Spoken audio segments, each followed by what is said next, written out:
የ12ኛ ክፍል ምዝገባ ፕራይቬትም ሆነ ወይም ደግሞ ሬጉላር ተመዝጋቢዎች እስከ መቼ እንደሚቆይ የምዝገባ ጊዜ ትምህርት ሚኒስቴር ይፋ አድርጓል ማለት ነው። ባለፈው ሳምንት ነው ትምህርት ሚኒስቴር ለግል ተፈታኞች ምዝገባ ማድረግ ትችላላችሁ ብሎ ዌብሳይቱ ላይ ይፋ አድርጎ አብዛኞቻችሁ የተመዘገባችሁ እንደሆነ ይታወቃል። አንዳንድ ተማሪዎች ደግሞ እንዳስቸገራችሁ በተለያየ መንገድ ስትገልጹ ነበረ።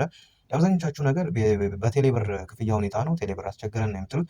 ያን እንዳይሆን ደግሞ መፍትሄውን ነግሬያችሁ ነበረ በመጀመሪያ በሁለተኛው ቪዲዮ ላይ ስለ ፕራይቬት ጥያቄዎቻችሁ በሚል ማለት ነው። እዛ ላይ ቻናሉ ላይ ገብታችሁ ማየት ትችላላችሁ። ግን በአጭሩ ለመመለስ ያክል መጀመሪያ ወደ ምዝገባ ስትጀምሩ ዌብሳይቱ ላይ ገብታችሁ አፕላይ ምናምን የሚለውን ስትጀምሩ ማኑዋል የሚለውን ትታችሁ በናሽናል አይዲ ወይም በፋን ወይም በፊን ነምበር ገብታችሁ ብትመዘገቡ ክፍያውን በቀላሉ መክፈል ትችላላችሁ ማለት ነው። ሌላው ደግሞ ኢንፎርሜሽናችንን በትክክል አስገብተን አስቸገረን ኤረር አለን የተለያዩ ነገሮች ናቸው።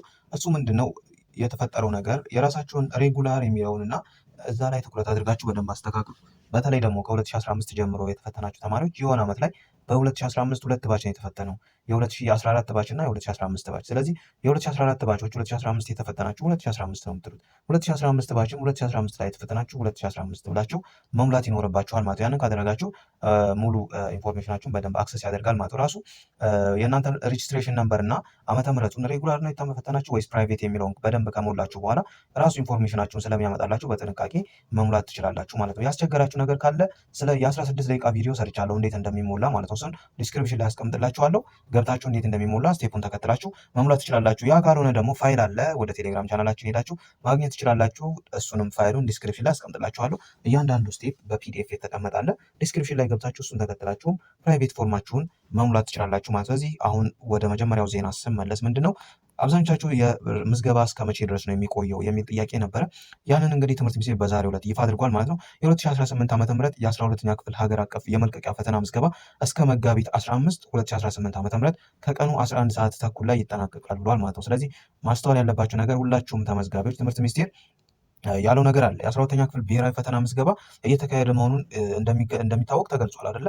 ባለፉት ሳምንታት ምዝገባ እንደተጀመረ ይታወቃል። የ2018 የትምህርት ዘመን የ12ኛ ክፍል ሀገር አቀፍ ፈተና ምዝገባ እየተካሄደ በመሆኑን ትምህርት ሚኒስቴር ምዘናና ፈተናዎች አገልግሎት አስታውቋል ማለት ነው። ተፈታኞች በተቀመጠው የጊዜ ገደብ ውስጥ ምዝገባ ማካሄድ እንዳለባቸው ያሳሰበው አገልግሎቱ በተለይም በግላቸው በድጋሚ የሚፈተኑ ተማሪዎች የራስ አገዝ ሊንክ አለ፣ በዛ ገብታችሁ መመዝገብ ትችላላችሁ። በመጠቀም መመዝገብ እንደሚኖርባችሁ ገልጿል። ስለዚህ አስፈላጊውን ምዝገባ ያላከናወነ ማንኛውም ተፈታኝ መፈተን እንደማይችል አስታውቋል ማለት ነው። በዚህም እንግዲህ እስከ መጋቢት 15 ከቀኑ 11 ሰዓት ተኩል ድረስ ይቆያል የተባለው ለሁሉም ተማሪ ምዝገባ ማለት ነው። እሱን ካሳለፋችሁ ወደ ፈተና የማትሄዱ ይሆናል ማለት። ስለዚህ ተፈታኞች በተሰጣችሁ የጊዜ ገደብ ውስጥ እንድትመዘገቡ የትምህርት ምዘናና ፈተናዎች አገልግሎት አሳስቧል ማለት። ስለዚህ ያንን ተከትላችሁ ስቴፑን ተከትላችሁ በቀላሉ መመዝገብ ትችላላችሁ ማለት ነው። ስለዚህ ያን ያህል የሚያስቸግር ነገር የለም። ቪዲዮ አለ ወይ ደግሞ የቴሌግራም ላይ አናግሩ፣ ኮመንት ላይ በቻናላችን ኮመንት ላይ ጻፉልኝ፣ ቪዲዮውን እልክላችኋለሁ ራሱ ስቴፑን ማለት ነው። ስለዚህ ወይም ደግሞ የ16 ደቂቃ ቪዲዮ አለ፣ እሱን በመከታተል መመዝገብ ትችላላችሁ ማለት ነው። ሌላው ትምህርት ሚኒስቴር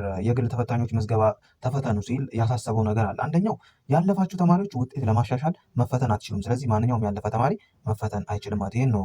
ሁለተኛ ነገር ደግሞ ትምህርቱ የሚሆነው የ2018 ተፈታኞች በሚፈተኑበት ካሪኩለም ነው ማለት። ያንን አውቃችሁ በዛ በአዲሱ ካሪኩለምና በወጣው ካሪኩለም መሰረት ዝግጅት ማድረግ ይኖርባችኋል ማለት። ስለዚህ እሱን ተከትላችሁ ካልተዘጋጃችሁ ኮንተንት አለ፣ የትኛው ኮንተንት እንደምትማሩ ልንገራችሁ ባጭሩ። ስለዚህ ትምህርት ሚኒስቴር ለ2018 የትምህርት ዘመን አሁን እዚህ ጋር ሪሜዲያል ተፈታኞች አላችሁ፣ ባለፈው ዓመት ደግሞ ተፈትናችሁ ደግሞ በአሁኑ ፕራይቬት የምትፈትኑ ተማሪዎች ኮርሶችን ማወቅ አለባቸው የሚሰጡት። ምክንያቱም እናንተ በተፈተናችሁበት አይደለም አዲሱ ካሪኩለም ምናምን የሚባል ነገር ስላለ እና ደግሞ ሪሜዲያል እየተማራችሁ ያላችሁ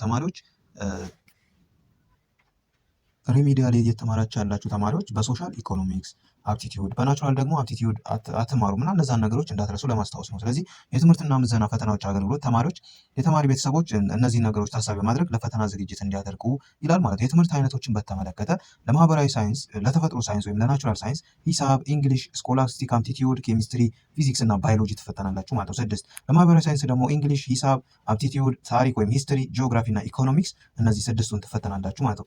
ስለዚህ ፈተናው ደግሞ ከ9ኛ እስከ 12ኛ ክፍል ነው ማለት ደረጃዎችና በተማሪው መጽሐፍ ላይ ያሉትን ሁሉንም ምዕራፎች ይሸፍናል። ምን ይላል? 3ኛ ላይ እዚህ ጋር ነው ማስተዋል ያለባችሁ። ከ10ኛ እስከ 12ኛ ክፍል ሁሉም የትምህርት አይነት ፈተና በአዲሱ ስርዓተ ትምህርት ነው እየተዘጋጀ ያለው ማለት ነው። ስለዚህ ከ10፣ 11፣ 12 የሶስቱን ዓመት ግሬዶች በአዲሱ ካሪኩለም ወይም ደግሞ በአዲሱ ስርዓተ ትምህርት መሰረት መዘጋጀት ይኖርባቸዋል ማለት ነው። ግን የ9ኛ ክፍል ደግሞ የሁሉም የትምህርት አይነቶች ፈተናዎች ከቀድሞና ከአዲሱ ስርዓተ ትምህርት የጋራ ይዘቶች ብቻ አካቶ እየተዘጋጀ ይገኛል ማለት ነው። ስለዚህ ምንድነው እዚህ ጋር ከ10 እስከ 12 ያለው በአዲሱ ካሪኩለም ሲሆን 9 ላይ ደግሞ ለምንድነው ከአዲሱም ከድሮም ከኦልድም ከኒው ካሪኩለም የሆነበት ምክንያት አንዳንድ ትምህርት ቤት ለሙከራ ተብሎ በአዲሱ ካሪኩለም የተማረው አሉ እና እነሱን ለማካተት ሁለቱም ላይ ያሉትን ኮመን ቶፒኮችን ብቻ ፈተና ላይ የሚወጣ ይሆናል ማለት። ስለዚህ 10፣ 11፣ 12 በአዲሱ ካሪኩለም ሁሉም ጥያቄ ይዘጋጃል እና ደግሞ የ9ኛ ክፍል ደግሞ ከሁለቱም ከአዲሱም ከድሮም ኮመን ቻፕተሮች ይዘጋጃሉ ማለት። ስለዚህ እያያችሁ ኮመን ቻፕተሮችን ከአዲሱም ከበፊቱም መዘጋጀት ይኖርባቸዋል ማለት። ያለው ነገር ይሄ ነው። የፕራይቬት ምዝገባ እስከ መጋቢት 15 2018 ዓ.ም እስከ ቀኑ 11 ሰዓት ተኩል ድረስ ስለሚቆይ ያንን ታሳቢ በማድረግ ምዝገባችሁ እንድታካሄዱ ይሁን ማለት ነው። ጥያቄ ካላችሁ ኮመንት ላይ አስቀምጡ። ሰብስክራይብ ይደረግ ቻናሉ።